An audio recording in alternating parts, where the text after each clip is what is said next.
Alors, bonjour. Donc là, dans notre cours de la réalisation d'un compilateur, qui concerne les techniques de la compilation, donc là, on va aborder la deuxième phase d'analyse, ce qu'on appelle l'analyse syntaxique.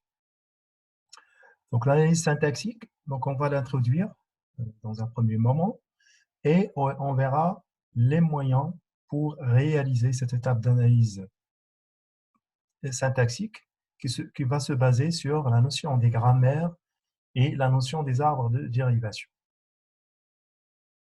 Alors, tout langage de programmation possède des règles qui indiquent la structure syntaxique d'un programme bien formé. Donc, par exemple, en C, vous le connaissez, c'est quoi la structure générale ou bien comment notre programme est formé. Donc, en général, le programme il est composé par des blocs. Et chaque bloc il est composé par un ensemble d'instructions. Et dans ce cas, je peux, si vous voulez, spécifier ensuite c'est quoi la nature des instructions. Est-ce qu'il s'agit d'un ensemble d'instructions de séquence? Est-ce qu'il s'agit d'un ensemble d'instructions là où on a le choix? Est-ce qu'il s'agit d'un ensemble d'instructions là où on a des répétitions? Donc, en général, lorsque vous voulez définir dans n'importe quel langage de programmation, une définition ou bien une manière pour mettre, je ne sais pas, un aspect en termes de programmation, en général, vous dites, voilà la manière comment on peut écrire cet aspect-là. Donc là, si je veux définir une instruction sélective if, donc là, on vous dit, voilà la syntaxe, voilà la manière. Hein? Si vous voulez définir une fonction, voilà la manière comment vous pouvez la définir. Si vous voulez introduire la notion de boucle, de répétition, donc là, soit en utilisant, par exemple, donc là, comme je vous ai dit, dès la première séance de cours, donc là, je mets toujours des exemples en ce qui concerne le langage C. Donc là, en général, si je veux, par exemple, écrire la boucle for en C, comment on va le faire? Donc là, on va faire la syntaxe. Donc, si vous voulez représenter cette boucle for avec un autre langage, par exemple Python, donc là, la structure, la manière, la syntaxe, comment on va l'écrire? Donc là, la syntaxe, en quelque sorte, c'est-à-dire comment vous pouvez agencer ou bien comment vous pouvez mettre en ordre vos unités lexicales. Si vous vous rappelez bien, tout ce qu'on a vu dans l'aspect analyse lexicale, c'est comment je peux écrire mes mots. Mais maintenant, je vais m'intéresser à mettre en ordre mes mots. Et c'est ça l'objectif de la syntaxe. Alors, la syntaxe d'un langage, elle est décrite par ce qu'on appelle une grammaire. Et là, si je vais lier ça avec, puisqu'on est ici dans le cadre d'un ce qu'on appelle un langage, hein, et lorsque je suis dans un langage, je peux faire une comparaison avec les langages courants, par exemple la langue française. Donc la langue française, c'est un langage. Alors, en général, lorsque vous commencez par la lexique, c'est-à-dire quels sont les mots qui sont reconnus par la langue française, ensuite vous passez à construire vos phrases. Et là, comment je peux construire mes phrases, et des phrases qui auront un sens, qui seront bien présentées, c'est via les grammaires. Donc ici, c'est la même chose. Donc là, dans la théorie de langage, la syntaxe, elle est décrite par ce qu'on appelle une grammaire. Donc l'analyseur lexical, ou bien cette grammaire-là, va recevoir une suite d'unités lexicales de la part de l'analyseur lexical, qui doit vérifier que cette suite est peut-être engendrée par la grammaire du langage. Donc là, comme j'avais dit, l'analyseur lexical va passer pour vérifier les mots. Est-ce que les mots ont une signification? Et là, on l'a dit, la signification ne peut être vérifiée que par les expressions régulières. Donc, chaque mot, elle respecte une expression régulière. Maintenant, je suppose que tous les mots sont corrects, c'est-à-dire il n'y a pas de problème au niveau de mots. Donc là, on ne va pas poser la question est-ce qu'un mot est-ce qu'il est correct ou non? Parce que si vous prenez une instruction, s'il contient un mot qui n'est pas correct, comment vous voulez la passer à l'analyseur syntaxique? Non, l'analyseur syntaxique va recevoir les unités lexicales, c'est-à-dire tous les mots ayant une signification. Et dans ce cas, il va la passer à la grammaire pour vérifier est-ce que les mots sont dans le bon ordre. Donc le problème, étant donné une grammaire G, étant donné un mot, bon, on va restreindre notre entrée au niveau de la grammaire, on dit un mot. Mais en général, ce n'est pas un mot. Ça peut être tout un programme, c'est-à-dire un ensemble d'instructions. Bon, je peux la limiter dans un premier temps avec une instruction. Donc, instruction qui va entrer à la grammaire.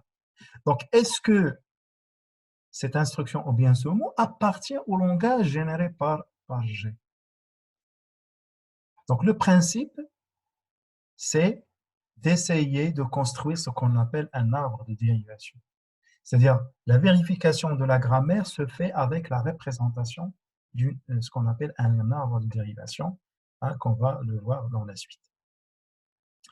Alors, étant donné un langage, comment décrire tous les mots acceptables? Comment décrire un langage? Ça, on l'a dit dans un premier temps lorsqu'on a commencé l'analyseur lexical. Mais là, si vous vous rappelez bien, on a limité notre cas dans des langages qui sont réguliers. Hein, c'est pour cela qu'on a introduit la notion des expressions régulières. Mais là, on n'a jamais parlé d'un langage qui n'est pas régulier. Alors, comment on peut représenter ce langage? Donc, les grammaires, il vient avec deux objectifs. C'est le premier, comme on a dit, vérifier l'ordre des unités lexicales, ou bien imposer un ordre à l'ensemble des unités lexicales. Et le deuxième objectif aussi, c'est pour représenter ce qu'on appelle les langages non réguliers. Ça, c'est si vous voulez, l'objectif des grammaires. Alors, on va commencer par notre premier exemple. Dans le langage naturel, une phrase est composée d'un sujet, suivi d'un verbe, suivi d'un complément. Par exemple, l'étudiant subit un cours. Donc là, on va dire la phrase, normalement, c'est quoi une phrase au niveau de la grammaire de la langue française? C'est sujet, verbe, complément. Donc, si vous voulez mettre une phrase qui sera au niveau grammatical correct. Ensuite, on va développer ou bien on va expliquer c'est quoi le sujet. Ensuite, c'est quoi le verbe? Ensuite, c'est quoi le complément? Par exemple, je prends sujet, la nature du sujet. Il peut être quoi le sujet? Donc, le sujet, il peut être un article, adjectif, non. Ou bien, donc là, je reviens sur le symbole ici, pi, c'est pour dire le ou bien, c'est-à-dire la notion de ce symbole-là qu'on a mis dans la notion des expressions régulières. Donc, ou bien ce sujet-là, il peut être article, non, adjectif. Ou bien article, non. Ensuite, on va développer, c'est quoi article? Article, elle peut être le, ou bien la, ou bien un, ou bien des, ou bien l'apostrophe. Ensuite, c'est quoi adjectif? Adjectif, il peut être malin, il peut être stupide, il peut être beau, ainsi de suite. Il peut être couleur. Donc là, l'adjectif maintenant malin, malin, c'est-à-dire on est arrivé à des exemples, les adjectifs qu'on peut avoir. Stupide, c'est la même chose. Et maintenant couleur. La couleur, il n'est pas encore reconnue. Donc la couleur, ça peut être verbe, plutôt ça peut être vert, ça peut être rouge, ça peut être jaune, ça peut être blanc, ça peut être donc toutes les possibilités de couleurs. Ensuite, c'est quoi le nom? Ah, ça peut être étudiant, ça peut être joueur, ça peut être. Ensuite, c'est quoi la nature du complément? Complément, ça peut être ça peut être hein, maison, ça peut être la classe, ainsi de suite. Donc là, je peux dire par exemple, le, le, je vais revenir à l'article, adjectif, non. Le beau étudiant suit le cours. Donc là, je suis en train de spécifier c'est quoi l'intitulé de sujet. Alors, je peux être l'étudiant, hein, bon, c'est ça, l'étudiant subit un cours. Donc, l'étudiant subit un cours, est-ce qu'il respecte? Donc, c'est ça l'aspect. C'est-à-dire, est-ce que cette phrase respecte la grammaire? Donc, on va le vérifier. L'étudiant subit un cours. Donc, la phrase, c'est un sujet, verbe, complément. Le sujet, ça peut être article, non. Donc là, article, ça peut être L apostrophe. Hein, le nom, ça peut être étudiant. Donc là, il n'y a pas de problème. Le verbe, ça peut être manger, ça peut être dormir, ça peut être s'asseoir. Maintenant, ça peut être subir. Donc là, subit. Maintenant, un cours. Donc le complément, un cours, une classe, ainsi de suite. Donc là, on va voir que l'étudiant subit un cours. Donc, c'est une phrase qui respecte la grammaire. D'accord?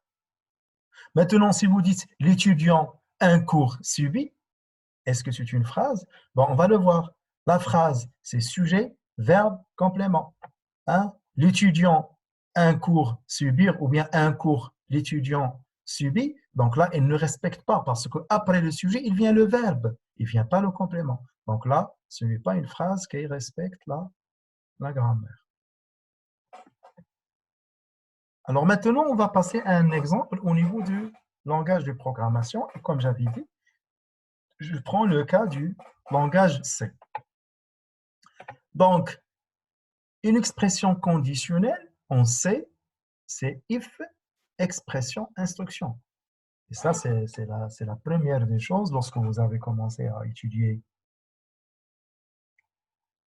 le langage C. Donc, dans la première fois, on vous a dit, si vous voulez définir l'instruction if, voilà l'instruction sélective, ou bien une forme conditionnelle en utilisant if, voilà la manière. Donc, vous mettez if entre parenthèses expression et il faut les suivre avec instruction. Par exemple, if x inférieur à 10, A reçoit A plus B. Donc là, AX inférieur à 10, c'est une possibilité d'expression. Et A reçoit A plus B, c'est une possibilité d'instruction. Donc là, ce qui se passe dans les langages de programmation, et en particulier C, donc automatiquement, lorsque vous lui dites if X inférieur à 10, A reçoit A plus B, bah, effectivement, est-ce qu'il vérifie la grammaire? Lui, il a la grammaire. Il a la grammaire. Donc c'est pour cela, comme je vous ai dit l'autre fois, la réalisation d'un compilateur, ce n'est pas assez facile. Parce qu'ici, il faut donner toutes les possibilités que vous pouvez avoir dans if expression, instruction. Donc là, lorsque je mets if expression, donc expression, il faut sortir toutes les possibilités. Instruction, il faut sortir toutes les possibilités. Et parmi les possibilités ici qu'on a ici, c'est dans instruction, c'est que vous pouvez avoir un identificateur égale identificateur plus identificateur.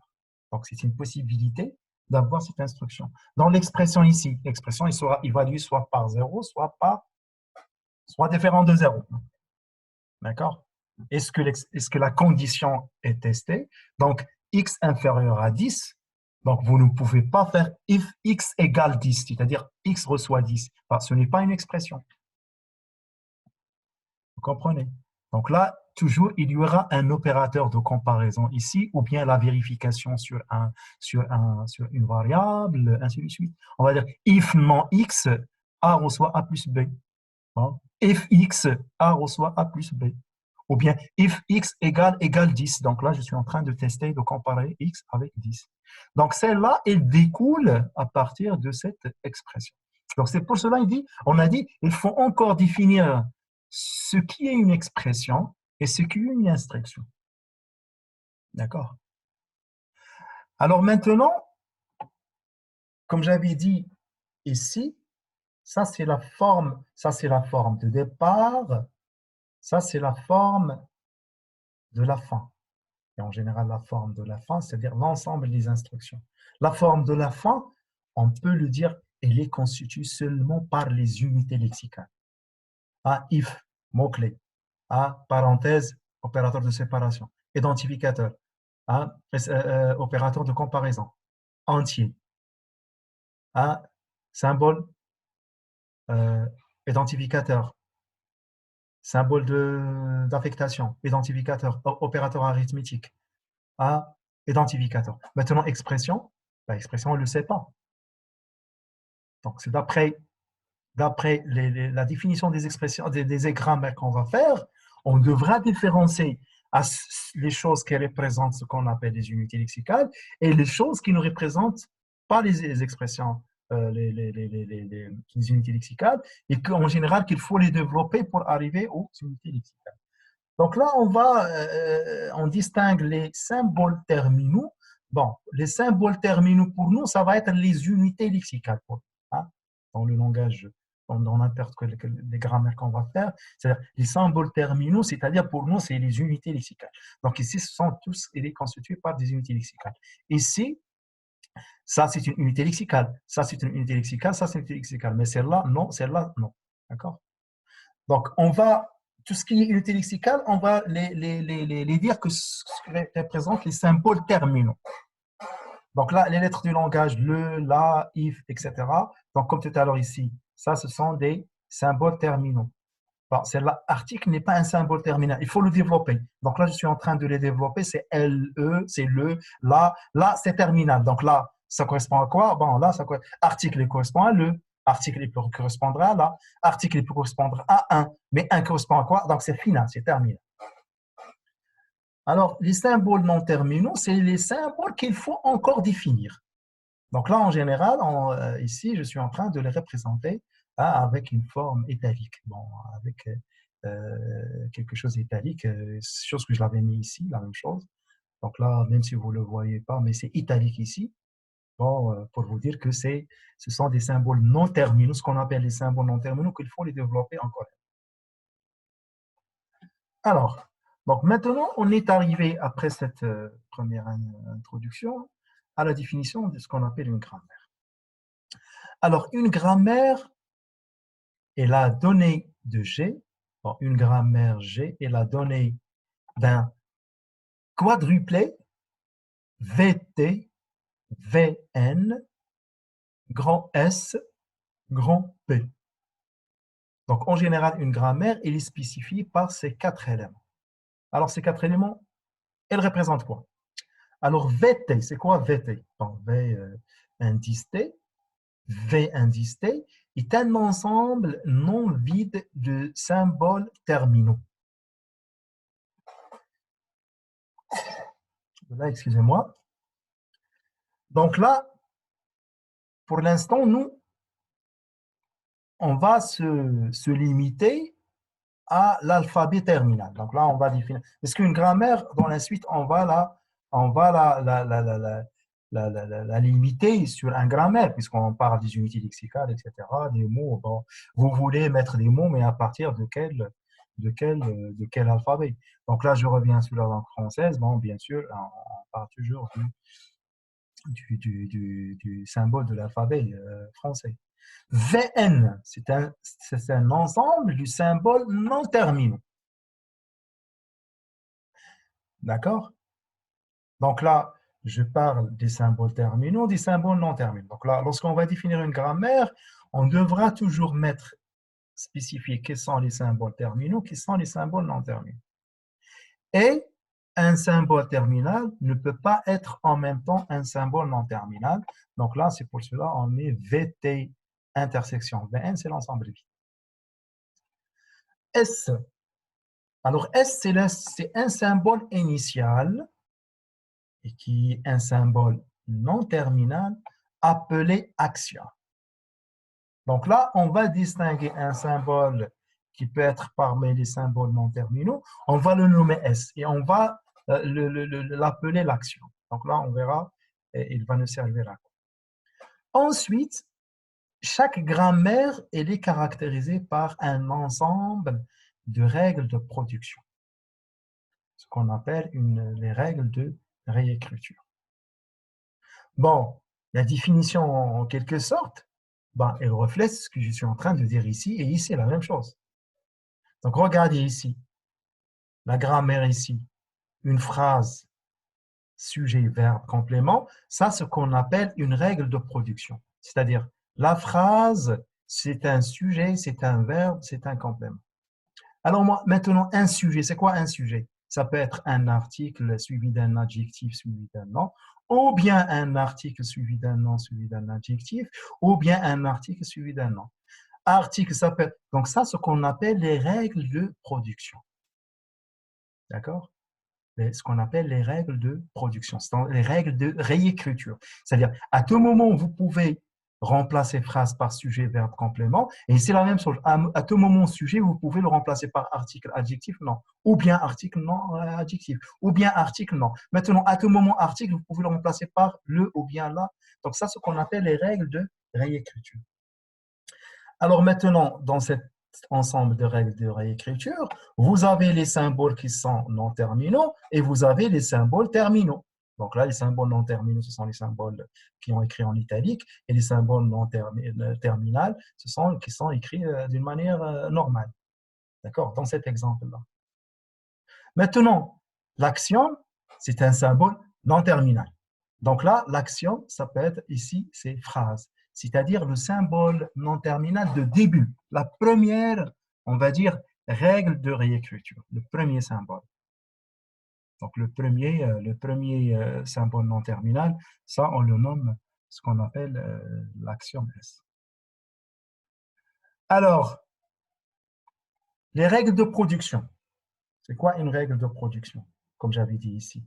Vous avez une règle de production, celle-là implique celle-là. Donc, une règle de production, je peux la définir d'une manière générale, c'est alpha implique bêta. Alpha implique bêta. Précise que la séquence de symboles alpha peut être remplacée par la séquence des symboles bêta. Donc, je reviens ici. C'est-à-dire, à tout moment, vous pouvez remplacer, puisque le sujet mes sujets, c'est article, adjectif, non. C'est-à-dire, à tout moment, vous pouvez remplacer sujet par celle-là. Et ce n'est pas le contraire. Donc là, normalement, sujet implique article, adjectif, non. Et ce n'est pas article, adjectif, non qui implique sujet. À tout moment, maintenant, article, c'est le, là, un. Donc là, article implique le. C'est-à-dire, à tout moment, vous pouvez remplacer article par le. D'accord? Donc, la forme générale d'une règle de production, c'est alpha implique bêta, c'est-à-dire, ce alpha-là, ça peut être une union, ça peut être un mélange des symboles terminaux et non terminaux.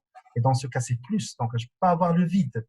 Le vide implique quelque chose. Non, ce n'est pas possible. Sinon, vous pouvez remplacer à tout moment dans les règles de réécriture le vide par ce que vous voulez. Mais ce n'est pas le cas ici. Donc là, vous pouvez remplacer alpha par bêta. Et bêta, ça peut être une union. Donc, lorsque je mets une union, c'est-à-dire, ça peut être terminal, ça peut être non terminal tout simplement, ça peut être le tout. Donc, alpha est appelé partie gauche de la production et bêta est partie droite de la production.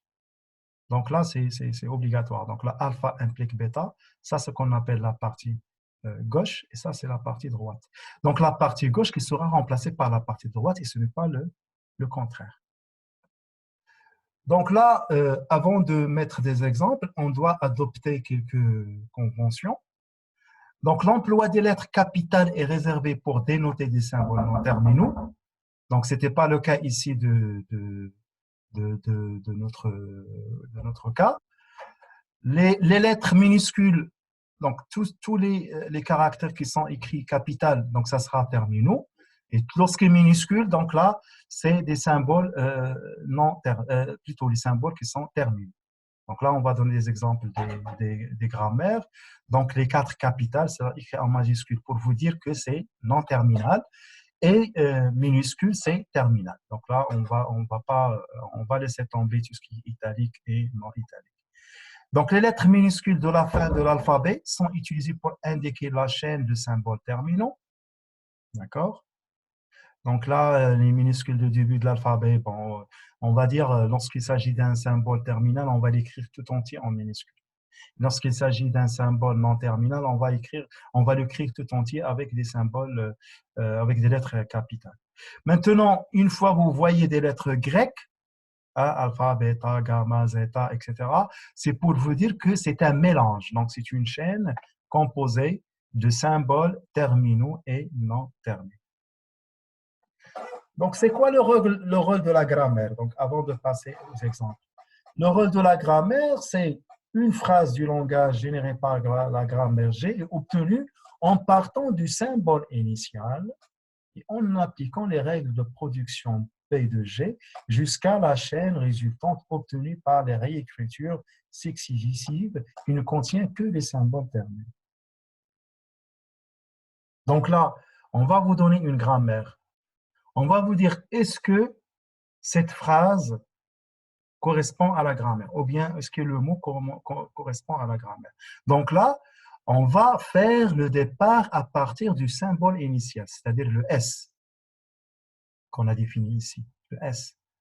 Donc, ce n'est pas chacun de nous va commencer par ce qu'il veut dans les règles de production. Non, monsieur, tu es obligé de commencer par le symbole S. Donc, maintenant, à partir du symbole S, on va appliquer les règles de réécriture, hein, toutes les règles qu'on a. Il faut voir quelles sont les règles qu'on devra choisir. Et dans ce cas, jusqu'à arriver à notre phrase ou bien à notre mot. Si on en arrive à le faire, donc on va dire que c'est un mot ou bien c'est une phrase qui correspond à la grammaire. Sinon, donc là, ce n'est pas un mot qui correspond ou bien une phrase qui correspond à la grammaire. D'accord?